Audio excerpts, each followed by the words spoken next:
Assalamualaikum warahmatullahi wabarakatuh. Berjumpa lagi pada biologi. Hari ini saya akan membahas tentang jaringan hewan. Sebelum Ibu menjelaskan apa aja jaringan hewan, yang belum subscribe channel Ibu silakan tekan tombol subscribe. Semoga yang sudah subscribe akan menjadi anak yang sukses dunia dan akhirat. Nah, pada tubuh manusia dan juga hewan terdapat banyak sekali jaringan. Jaringan adalah kumpulan sel yang mempunyai bentuk dan fungsi yang sama. Ini ada jaringan ikat, jaringan otot, jaringan epitel, jaringan darah, jaringan tulang keras, jaringan saraf, dan jaringan lemak dan jaringan tulang rawan. Anak-anak perhatikan organ di gambar ini. Ini adalah struktur dari kulit kita. Coba perhatikan dari struktur kulit kita ini terdapat jaringan apa saja. Nah, sebelum anak-anak menjawabnya, kita bahas dulu tentang macam jaringan. Jaringan pada hewan secara garis besar terdiri dari 4, yaitu jaringan ikat, jaringan epitel, jaringan saraf, dan jaringan otot. Kita bahas dulu tentang jaringan epitel. Jaringan epitel itu letaknya di permukaan luar dan permukaan dalam organ-organ pada hewan dan manusia. Kalau kita perhatikan gambar ini adalah kulit kita. Bagian luar ini adalah jaringan epitel ya, dilapisi oleh jaringan epitel. Nah, bagian dalam itu misalkan tubuh manusia itu dalam tubuhnya tidak pejal, ada rongga-rongganya, dan dalam rongga itu ada organ-organ. Nah, contohnya ini adalah organ lambung. Bagian luar dari lambung ini ada epitelnya, bagian dalam juga ada epitelnya, namanya endotel. Nah, ciri-ciri jaringan epitel terdiri atas sel-sel yang bersisi, bersudut banyak, terkadang bentuknya tidak teratur. Yang kedua, sel-sel tersusun rapat tanpa ada ruang antar sel.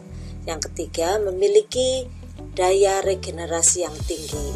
Beberapa jenis jaringan epitel memiliki tonjolan yang disebut mikrofili, contohnya pada tenggorokan kita. Tidak mengandung pembuluh darah dan pembuluh limfa. Nah, fungsi jaringan epitel. Yang pertama, sebagai pelindung jaringan di bawahnya. Ini contohnya epitel pada kulit, pada mulut, pada vagina, organ-organ yang langsung bersentuhan dengan permukaan tubuh kita. Baru ada yang berfungsi sebagai penerima rangsang atau neuroreseptor. Ini epitel pada alat indera kita, misalkan mata, hidung, lidah, telinga, dan kulit kita ya. Ada sarafnya sebagai penerima saraf atau neuroreseptor. Sebagai penyerap zat-zat yang dibutuhkan tubuh. Ini contohnya pada epitel usus, menyerap sari-sari makanan yang diperlukan oleh tubuh. Sebagai penyaring zat-zat di dalam tubuh, ini contohnya adalah epitel pada ginjal ya, menyaring darah.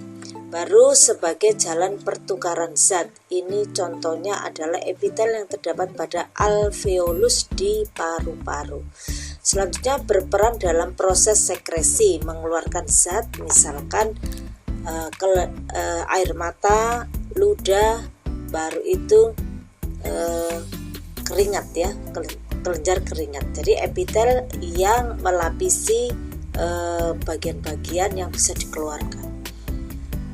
Macam-macam bentuk jaringan epitel secara umum ada 4 ya.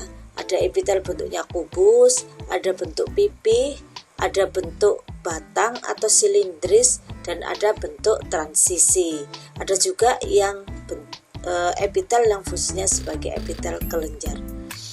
Nah, bentuk-bentuk jaringan epitel itu, misalkan yang epitel pipi ternyata ada yang selapis dan berlapis. Epitel kubus ada juga yang kubus selapis dan berlapis. Epitel silindris atau batang ada yang selapis dan berlapis.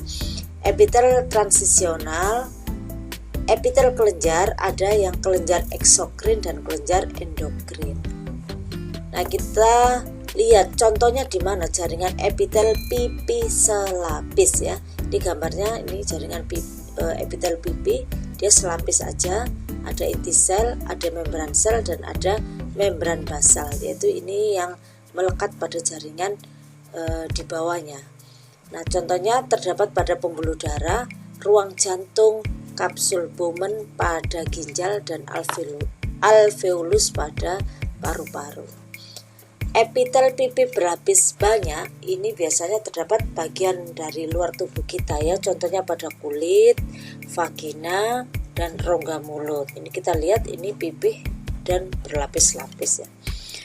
Selanjutnya contoh epitel kubus selapis ditemukan pada kelenjar, yaitu kelenjar air liur atau ludah, retina mata, dinding ovarium, saluran pada nefron. Ini kalau kita perhatikan bentuknya ya, bulat atau bisa juga seperti kubus gitu. Sama ada inti sel atau nukleus, membran basal yang nempel di jaringan yang lainnya. Nah, baru epitel kubus berlapis banyak terdapat pada bagian tubuh untuk proteksi ya, perlindungan, absorpsi, menyerap dan sekresi, menghasilkan sesuatu, menghasilkan zat. Misalkan kelenjar keringat, kelenjar minyak, ovarium dan buah zakar. Ini adalah kubus yang berlapis, ini berlapis dua ya. Kalau ini pada organnya contohnya seperti ini. Epitel silindris yang selapis, contohnya pada lambung, pada kantung empedu, usus, saluran pernafasan atas, dan rahim. Ini kita perhatikan, ini ada seperti batang. Kebetulan ini ada yang ada siliannya ya, ada siliannya, ada yang tidak ada siliannya. Kalau pada dinding lambung ini tidak ada siliannya. Kalau pada saluran pernafasan ini ada siliannya. Nah, ini epitel silindris berlapis banyak, terdapat pada uretra, faring, laring, trakea, dan kelenjar ludah.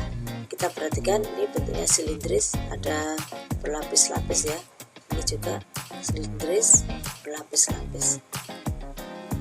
Baru epitel transisional, peralihan antara epitel pipi berlapis banyak dengan epitel silindris berlapis banyak terdapat pada bagian yang mengalami tekanan dari dalam, misalkan kantong kemih dan ureter.